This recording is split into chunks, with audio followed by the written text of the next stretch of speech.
1930 সাল থেকে শুরু। এই 2026 সালে এসে একই সঙ্গে তিনটা দেশ আয়োজন করছে ফুটবল বিশ্বকাপের: ইউএসএ, কানাডা, মেক্সিকো। 48টা দল, কোটি কোটি দর্শক এবং 16টা স্টেডিয়াম, যেগুলো দেখলে আপনার মাথা ঘুরে যাবে। এবং এখন পর্যন্ত সবচেয়ে দামি স্টেডিয়াম যেটা বানাতে খরচ হয়েছে $5.5 বিলিয়ন, যেটা অনেক দেশের ফরেন রিজার্ভেও নেই। একটি স্টেডিয়ামের ছাদ খুলে ক্যামেরা শাটারের মতো একটি স্টেডিয়াম মাটির 100 ফুট নিচে তৈরি। আজকের এই ভিডিওতে আমরা ঘুরে আসবো 16টা স্টেডিয়াম থেকে। রয়েছে প্রতিটার পিছনে গল্প, অবিশ্বাস্য বৈশিষ্ট্য। তো শেষ পর্যন্ত দেখতে থাকুন, কেননা সবার লাস্টে আমরা জানবো ফিফা বিশ্বকাপের ফাইনাল হবে কোন স্টেডিয়ামে।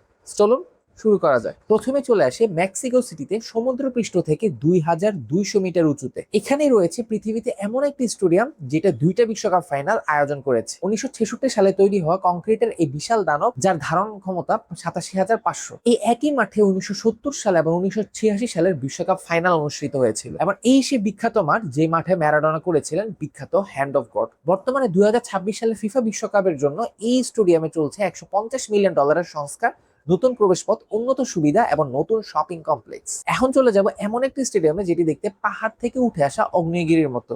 কি বিশ্বাস হচ্ছে না?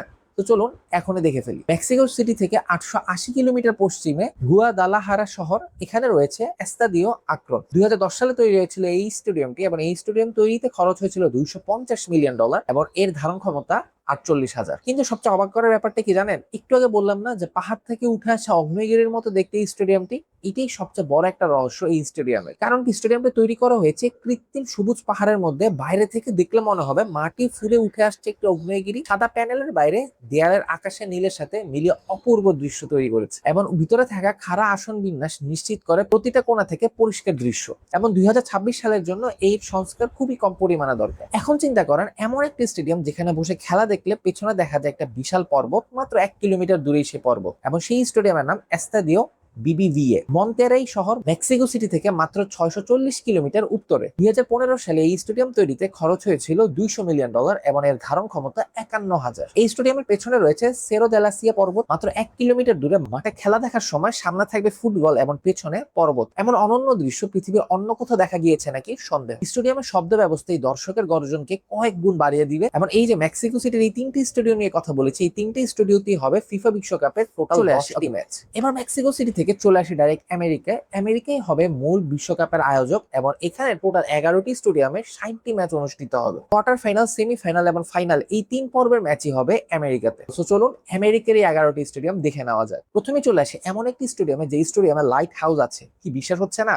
সত্যিকার লাইট হাউসের কথাই বলছি। বস্টন থেকে 30 কিলোমিটার দক্ষিণে ফক্সবরো শহর, এবং এই শহরে অবস্থিত যে স্টেডিয়ামের কথা আমি বলছি সেই স্টেডিয়ামের নাম গিলেট স্টেডিয়াম। 2002 সালে তৈরি এই স্টেডিয়াম, যার পিছনে খরচ হয়েছে $325 মিলিয়ন এবং এর ধারণ ক্ষমতা 66,000। এবং সবচেয়ে অবাক করার বিষয় হলো এই স্টেডিয়ামকে আরো বেশি পরিমাণে আকর্ষণীয় করে তোলে এর উত্তর প্রান্তে থাকা লাইট হাউসটি। স্টেডিয়ামের ভিতরে একটি আসল লাইট হাউস, যেটি প্যাট্রিয়ট প্যালেস কমপ্লেক্সের প্রতীক। এবং 2023 সালে শুরু হয়েছে এর পেছনে $225 মিলিয়ন সংস্কার। দেশের সবচেয়ে বড় আউটডোর এইচডি বোর্ড বসানো হচ্ছে। 2026 সালের আগে সকল প্রস্তুতি এর শেষ হয়ে গিয়েছে। এখন চলে আসবে এমন একটি স্টেডিয়ামে যার পিছনে খরচ হয়েছে $1.6 বিলিয়ন এবং বলা হচ্ছে এই মাঠটি হয়তোবা হতে পারে বিশ্বকাপ ফাইনালের স্টেডিয়াম। নিউ ইয়র্ক সিটির ঠিক বাইরে নিউ জার্সির ইস্ট রাদারফোর্ড। স্টেডিয়ামটির নাম ম্যাটলাইফ স্টেডিয়াম। 2010 সালে তৈরি এই স্টেডিয়ামের পিছনে খরচ হয়েছে $1.6 বিলিয়ন এবং এর ধারণ ক্ষমতা 81,500। এবং বলা হচ্ছে এই স্টেডিয়ামটি হচ্ছে এইবারের ভেন্যুর মধ্যে সবচেয়ে বড় ভেন্যু। ফিফা যদিও এখনো ফাইনালের ভেন্যু ঘোষণা করেনি, বাট তাও ধারণা করা হচ্ছে পৃথিবীর সবচেয়ে বড় শহরের পাশে অবস্থিত সবচেয়ে বড় স্টেডিয়ামই হতে পারে ফিফা বিশ্বকাপের ফাইনাল ম্যাচের ভেন্যু। এখন চলে আসবে এমন একটি অদ্ভুত স্টেডিয়ামে যে স্টেডিয়ামটি লিটারেলি চলে সৌরশক্তি এবং বায়ুশক্তিতে। এনএফএল এর সবচেয়ে পরিবেশ বান্ধব স্টেডিয়াম, ডেলাওয়্যার নদীর তীরে ফিলাডেলফিয়া শহর। স্টেডিয়ামটি নাম লিংকন ফিনান্সিয়াল ফিল্ড, বা সংক্ষেপে বলতে পারি দালিং। 2003 সালে তৈরি স্টেডিয়ামের পিছনে খরচ $512 মিলিয়ন এবং এর ধারণ ক্ষমতা 70,000। 2013 সালে $125 মিলিয়ন সংস্কারে বসানো হয়েছে সৌর প্যানেল এবং একই সাথে উইন্ড টারবাইন। এবং এটি এনএফএল এর সবচেয়ে পরিবেশ বান্ধব স্টেডিয়াম। এবং এই স্টেডিয়ামের ছাদ থেকে ফিলাডেলফিয়ার সবচেয়ে আকর্ষণীয় স্কাইলাইনও দেখা যায়। এখন চলে যাবে এমন একটি স্টেডিয়ামে যেটি আমার কাছে সবচেয়ে বেশি অবিশ্বাস্যকর এবং অদ্ভুত লেগেছে, যেটির ছাদ লিটারেলি ক্যামেরা শাটারের মতো খুলে 8টা বিশাল পাপড়ি যেন মাত্র 8 মিনিটে খুলে যায়। আটলান্টা শহরে অবস্থিত এই স্টেডিয়ামের নাম মার্সেডিস বেঞ্জ স্টেডিয়াম। যে স্টেডিয়ামটি 2017 সালে তৈরি এবং এর পিছনে খরচ হয়েছে $1.6 বিলিয়ন এবং এর ধারণ ক্ষমতা 71,000। এবং এই স্টেডিয়াম থেকে সবচেয়ে বেশি আকর্ষণীয় করে তুলেছে দুইটা জিনিস। প্রথমত, সেই বিখ্যাত ছাদ, 8টা বিশাল পাপড়ি যেটা লিটারেলি ক্যামেরা শাটারের মতো খুলে এবং বন্ধ হয় মাত্র 8 মিনিটে। এবং দ্বিতীয়ত পৃথিবীর সবচেয়ে বড় 360 ডিগ্রি হ্যালো ভিডিও বোর্ড। ছাদের ঠিক নিচে ঝুলে থাকে এই বোর্ড স্টেডিয়ামকে একটি অনন্য জগতে নিয়ে যায়। ফুটবলের কথা মাথায় রেখে এই আকর্ষণীয় এবং অদ্ভুত স্টেডিয়াম তৈরি করা হয়েছে, যার পিছনে বর্তমানে সংস্কারের জন্য কোনো অর্থনৈতিক প্রয়োজন। এখন জাস্ট একটু কল্পনা করে দেখুন, আপনি হয়তোবা মিয়ামিতে বসে আছেন এবং মিয়ামির গরমের সাথে ফুটবলকে উপভোগ করার চিন্তা করছেন, এবং সেই ইচ্ছাকেই সম্ভব করে তুলেছে এমন একটি স্টেডিয়াম যে স্টেডিয়ামের নাম হার্ড রক স্টেডিয়াম, যেটি মিয়ামি শহরে অবস্থিত। এবং 1987 সালে তৈরি এই স্টেডিয়ামের পিছনে 2015 সালের সংস্কারে লেগেছে $500 মিলিয়ন এবং এর ধারণ ক্ষমতা 65,000। মিয়ামির গ্রীষ্মকালীন আবহাওয়ার রোদ এবং গরম একটি বড় সমস্যা, তাই স্টেডিয়ামে তৈরি করা হয়েছে বিশাল ছাউনি, এবং এই ছাউনি প্রায় 92% আসনে ছায়া দিয়ে থাকে পুরো স্টেডিয়াম জুড়ে। এবং ধরা হচ্ছে মিয়ামির বিশাল লাতিন আমেরিকার জনগোষ্ঠী এই স্টেডিয়ামকে বিশ্বকাপের সময় আরো বিশেষভাবে উত্তেজনাপূর্ণ করে তুলবে। এখন চলে যাব এমন একটি স্টেডিয়ামে যার নাম লিটারেলি গিনেস ওয়ার্ল্ড বুকে রয়েছে, মূলত 142.2 ডেসিবেলের জন্য। এটি পৃথিবীর সবচেয়ে জোরে গর্জানো আউটডোর স্টেডিয়ামের মধ্যে একটি, এবং এটি এই কারণে সবচেয়ে বেশি পরিমাণে ফেমাস। স্টেডিয়ামের নাম অ্যারোহেড স্টেডিয়াম। 1972 সালে তৈরি এই স্টেডিয়ামে 2010 সালে সংস্কারের জন্য লেগেছে $375 মিলিয়ন এবং এর ধারণ ক্ষমতা 76,000-এরও বেশি। 2014 সালের একটি ম্যাচে দর্শকরা এত জোরে চিৎকার করেছিল এবং তখন এর ডেসিবেল মাপার পরে দেখা যায় লিটারেলি 142.2 ডেসিবেল, এবং সেখান থেকে গিনেস ওয়ার্ল্ড রেকর্ডে তার নাম, এবং তখন থেকে এই স্টেডিয়ামকে বলা হয় সবচেয়ে বেশি গর্জানো আউটডোর স্টেডিয়াম। এখন চলে যাব টেক্সাস শহরের এমন একটি স্টেডিয়ামে, যে স্টেডিয়ামটি সবচেয়ে বড় স্টেডিয়াম, এবং টেক্সাসের নিয়ম অনুযায়ী সবকিছু হতে হবে বড়, এবং এই কারণে টেক্সাস শহরে অবস্থিত এই স্টেডিয়ামটিও অনেক বড় করে তৈরি করা। স্টেডিয়ামটির নাম AT&T স্টেডিয়াম, যেটি টেক্সাসের আর্লিংটনে অবস্থিত। 2009 সালে তৈরি এই স্টেডিয়ামের পিছনে খরচ $1.9 বিলিয়ন, ধারণ ক্ষমতা 80,000। টেক্সাসের মানুষের মুখে একটা কথা সবসময় চলে যে everything is bigger in Texas. এই স্টেডিয়ামটি সেই কথারই জীবন্ত প্রমাণ। বিশাল বড় ছাদ, তার চাইতেও বিশাল বড় সেন্টার হ্যাং ভিডিও বোর্ড। আন্তর্জাতিক ফুটবলের কথা মাথায় রেখে স্টেডিয়ামটি সাজানো হয়েছে, এবং অনেকের ধারণা সেমিফাইনাল ম্যাচটি এই স্টেডিয়ামই হবে। এখন চলে যাব এমন একটি স্টেডিয়ামে যে স্টেডিয়ামের উপরে রয়েছে বিশাল বড় ছাদ। না, কোনো লাক্সারি ফিল দেওয়ার জন্য নয়, বরং গরমের থেকে বাঁচার জন্য এই ছাদ তৈরি করা হয়েছে। স্টেডিয়ামটি টেক্সাস শহরের হিউস্টনে অবস্থিত, নাম এনার্জি স্টেডিয়াম। 2002 সালে তৈরি স্টেডিয়ামের পিছনে খরচ হয়েছে $600 মিলিয়ন এবং এর ধারণ ক্ষমতা 72,000। টেক্সাসের হিউস্টন শহর সাধারণত গরম এবং আর্দ্রতার জন্য কুখ্যাত, তাই স্টেডিয়ামে রয়েছে বিশাল বড় ছাদ। ছাদ বন্ধ থাকলে পুরো স্টেডিয়ামটি থাকবে শীততাপ নিয়ন্ত্রিত, এবং 2026 সালের জন্য কৃত্রিম ঘাস সরিয়ে প্রাকৃতিক ঘাসও লাগানো হয়েছে, যাতে করে স্টেডিয়ামটি আরো প্রাণবন্ত। এখন চলে যাব ফাইনালি সেই স্টেডিয়ামে, যে স্টেডিয়ামটাকে সবচেয়ে বিশাল ব্যয়বহুল স্টেডিয়াম বলা হচ্ছে, যার পিছনে খরচ হয়েছে $5.5 বিলিয়ন।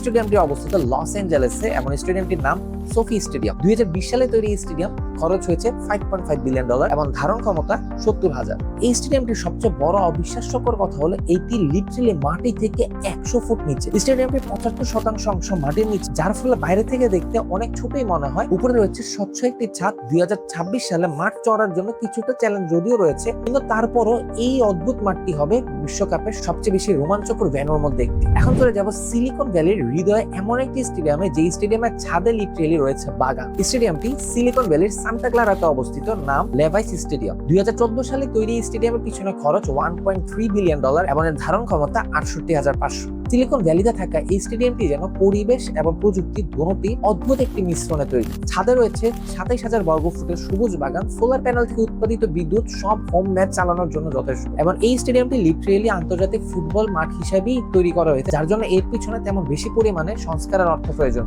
এখন চলে যাব আমেরিকার 11 নম্বর স্টেডিয়াম এবং সর্বশেষ স্টেডিয়াম, যেটি বিশ্বের ভিতরে দ্বিতীয় সর্বোচ্চ জোরে গর্জানো স্টেডিয়ামের জন্য ফেমাস, যা ওয়াশিংটনের সিয়াটলে অবস্থিত লুমেন ফিল্ড। 2002 সালে তৈরি এই স্টেডিয়ামের পিছনে খরচ হয়েছে $430 মিলিয়ন এবং এর ধারণ ক্ষমতা 72,000। দুটি বিশাল ক্যানোপি 70% আসন আবহাওয়া থেকে সুরক্ষা দেয়, কিন্তু মাঠ থাকে খোলা, ফলে আসল ফুটবলের অনুভূতিও থাকে অপূর্ণ। আমেরিকার দ্বিতীয় সর্বোচ্চ জোরে গর্জানো স্টেডিয়াম এটি, এবং ইতিমধ্যে এটি MLS ম্যাচের আয়োজকও হয়েছে, এবং এর জন্য 2026 সালে এই ভেন্যুর সংস্কার খুব কমই প্রয়োজন। এবার আসি কানাডায়। 2026 সালে প্রথমবারের মতো আয়োজক দেশ হিসেবে অংশগ্রহণ করছে কানাডা, যার 2টি স্টেডিয়ামে টোটাল 10টি ম্যাচ হবে। প্রথমে চলে যায় এমন একটি স্টেডিয়ামে যেটি অন্টারিও লেকের তীরে অবস্থিত, যা 2026 সালে নিজেকে নতুন করে পরিচয় করিয়েছে। টরন্টো শহর স্টেডিয়ামটির নাম BMO ফিল্ড। 2007 সালে তৈরি এই স্টেডিয়ামের পিছনে খরচ হয়েছে $140 মিলিয়ন। ধারণ ক্ষমতা সাধারণত 30,000 ছিল, তবে 2026 সালের ফিফা বিশ্বকাপের জন্য বাড়িয়ে তা 45,000 করা হয়েছে। এটি টুর্নামেন্টের সবচেয়ে ছোট ভেন্যু হিসেবে পরিচিত, কিন্তু এর রয়েছে ইউরোপীয় ধাঁচের পরিবেশ, লেক সাইড অবস্থান আর শহরের কেন্দ্রে থাকা এটিকে অনন্য করে তোলে। একই সাথে কানাডীয় এবং অন্তরীয় সরকার $90 মিলিয়ন সংস্কারের প্রতিশ্রুতিও দিয়েছে। এখন চলে যাব অদ্ভুত আরেকটি স্টেডিয়ামে, যেটিও কম আকর্ষণের বিষয় নয়, যেটিতে রয়েছে পৃথিবীর সবচেয়ে বড় কেবল সাপোর্টেড ছাদ। এই স্টেডিয়ামটি ভ্যাঙ্কুভার শহরে অবস্থিত BC প্লেস নামে পরিচিত। 1983 সালে তৈরি করা এই স্টেডিয়ামের পেছনে 2011 সালে লেগেছে $514 মিলিয়ন সংস্কার, এবং এই স্টেডিয়ামের ধারণ ক্ষমতা 54,000। এবং এই স্টেডিয়ামের সবচেয়ে আকর্ষণীয় দিকটি হলো পৃথিবীর মধ্যে সবচেয়ে বড় কেবল সাপোর্টেড ছাদ। রাতের বেলা রং বদলানো বাইরের আলো পুরো ভ্যাঙ্কুভারের আকাশকে রঙিন করে তোলে। 2015 সালের মহিলা বিশ্বকাপের ফাইনাল এই ভেন্যুতে অনুষ্ঠিত হয়েছিল। ফুটবলের সঙ্গে পরিচয় এই স্টেডিয়ামের খুবই পুরনো। 3টি দেশ, 16টি স্টেডিয়াম, একটি স্বপ্ন। মেক্সিকোর ঐতিহাসিক আজতেকা থেকে আমেরিকার $5.5 বিলিয়ন সোফি। প্রতিটি ভেন্যু তৈরি হচ্ছে সেই এক মুহূর্তের জন্য যখন বাঁশি বাজবে,